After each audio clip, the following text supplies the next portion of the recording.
Hi friends, welcome to our channel. இன்றைக்கி நம்ம சேனலில் ரெண்டே ரெண்டு வெங்காயத்தை வச்சு வெங்காயம் ரிங் பஜ்ஜி தாங்க செஞ்சு காமிச்சிருக்கேன். அதுக்கு ஒரு பெரிய வெங்காயம் எடுத்துக்கலாங்க. அந்த வெங்காயத்தை வந்து மேலே இருக்கிற தோல் சீவி தோலெல்லாம் உரிச்சிட்டு மேலே இருக்கிற அன்ஈவனாக இருக்கிற பார்ட்ஸ் எல்லாம் எடுத்துட்டு இந்த வீடியோவில் காமிச்ச மாதிரி நான் வந்து இது போல் கட் பண்ணி எடுத்துக்கலாம். வெங்காயம் கொஞ்சம் பெரிய வெங்காயமாக எடுத்தோம்னா நமக்கு வந்து கட் பண்ணுறதுக்கு ரொம்பவே ஈஸியாக இருக்குங்க. இது போல் எடுத்து நான் எடுத்த 2 வெங்காயமும் பாருங்கள் இது போல் கட் பண்ணி எடுத்துட்டேன். கட் பண்ணி எடுத்துகிட்டு இதை பாருங்கள் இது போல் ரிங்காக இது போல் எடுத்து வச்சுக்கலாம், உரித்து வச்சுக்கலாம். இப்போ பாருங்கள் 2 வெங்காயம் எடுத்தது இந்த அளவுக்கு கிடச்சிது. எனக்கு கொஞ்சம் வேஸ்ட் பீஸும் கிடச்சிதுங்க, அதுவும் நான் வச்சுருக்கேன். அதையும் பஜ்ஜி செய்யலாம், நல்லாயிருக்கும். பாருங்கள் எவ்வளோ நல்லா வந்திருக்கு பாருங்கள். இதுக்கு இப்போது 1 கப் அளவுக்கு கடலை மாவு எடுத்திருக்கேங்க. சின்ன கப்பில் 1 கப்பு கடலை மாவு எடுத்திருக்கேன். அதனுடைய ஒரே ஒரு ஸ்பூன் வந்து அரிசி மாவு எடுத்துக்கலாங்க. அதுக்கு கொஞ்சமாக தேவையான அளவு உப்பு சேர்த்துருக்கேன். அதுக்கு 1 ஸ்பூன் அளவுக்கு ஜீரகம் சேர்த்துருக்கேங்க. 1 ஸ்பூன் அளவுக்கு தனி மிளகாய் தூள் சேர்த்துருக்கேன். ஒரே ஒரு பிஞ்ச் அளவுக்கு சமையல் சோடா சேர்த்துருக்கேங்க. சேர்த்து இதை வந்து கலந்து கொடுத்துட்டு பஜ்ஜி மாவு பதத்துக்கு கரைச்சிக்கலாங்க. கட்டிகள் இல்லாமல் நல்லா பஜ்ஜி மாவு பதத்துக்கு இது போல் கலந்து எடுத்துக்கலாம்.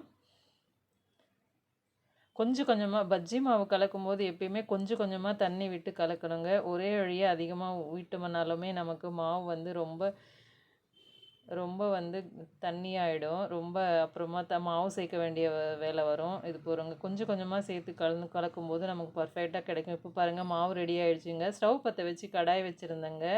கடாய் வச்சு எண்ணெய் சேர்த்துருந்தேன். எண்ணெய் நல்லா சூடாக இருக்குது. இப்போ நான் அந்த வீடியோவில் காமிச்ச மாதிரி பாருங்கள் இது போல் வெங்காயத்தை நல்லா முக்கி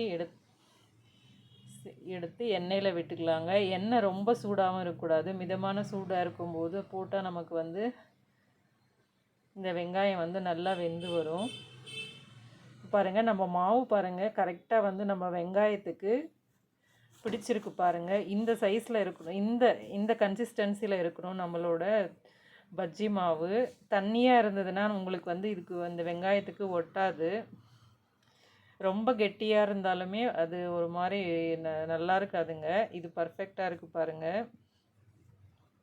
இப்போ நம்ம சேர்த்து இது போல் ஒரு குச்சியோ இல்லை இந்த மாதிரி ஒரு சாக்கு வச்சு இது போல் திருப்பி விட்டுக்கலாம். திருப்பி விட்டு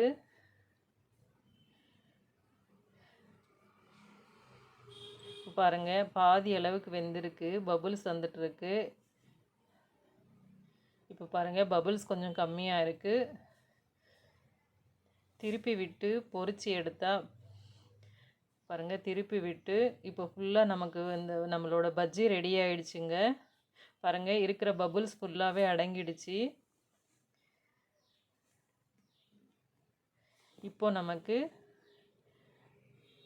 பஜ்ஜி ரெடி ஆகிடுச்சுங்க. இது போல் திருப்பி விட்டு ஃப்ரை பண்ணால் நமக்கு சூப்பரான வெங்காயம் ரிங் பஜ்ஜி ரெடிங்க. இப்போ நம்ம இதை எடுத்துக்கலாம். எப்பயுமே பஜ்ஜி எடுக்கும்போது இது போல் எடுத்துக்கோங்க.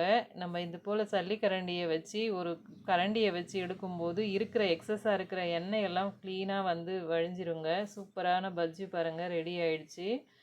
அதுக்கடுத்து நான் வந்து அன்ஈவனாக இருந்த வெங்காயம் இப்போ வந்து ரொம்பவே நல்லாயிருக்குங்க இந்த பஜ்ஜி. அதுக்கடுத்து நான் அன்ஈவனாக வந்து நம்ம கட் பண்ணும்போது நமக்கு வந்து செதஞ்சு போயிடும் இல்லையா, அது போல் வெங்காயத்தையும் நான் சேர்த்துருக்கேன் பாருங்கள். இது அந்த வெங்காயத்தை சேர்த்து அதுலேயும் பஜ்ஜி வந்து அது வேஸ்ட் ஆகலைங்க. ஒரு கட் பண்ணும்போது எல்லாமே நமக்கு கரெக்டாக வராது, இது போல் பிரிஞ்சு வந்துடும். பிரிஞ்சு வரதையும் சேர்த்து நான் அதுக்கு அடுத்ததாக பொரித்து எடுத்திருக்கேன். சூப்பராக வருங்க, தவறாமல் ட்ரை பண்ணி பாருங்கள். 2 வெங்காயத்தை வச்சு நான் வந்து ஒரு தட்டு நிறைய பஜ்ஜி செஞ்சுருந்தேங்க. ரொம்பவே சூப்பராக இருந்ததுங்க. நீங்களும் ஒரு முறை ட்ரை பண்ணி பாருங்கள். இந்த வீடியோ பிடிச்சிருந்தா லைக் பண்ணுங்கள், கமெண்ட் பண்ணுங்கள் ஃப்ரெண்ட்ஸ். இப்போ நான் ஒரு பஜ்ஜி எடுத்து உங்களுக்கு சுட்டு காமிக்கிறேன். நல்லா மொறுன்னு ரொம்பவே நல்லா இருந்ததுங்க.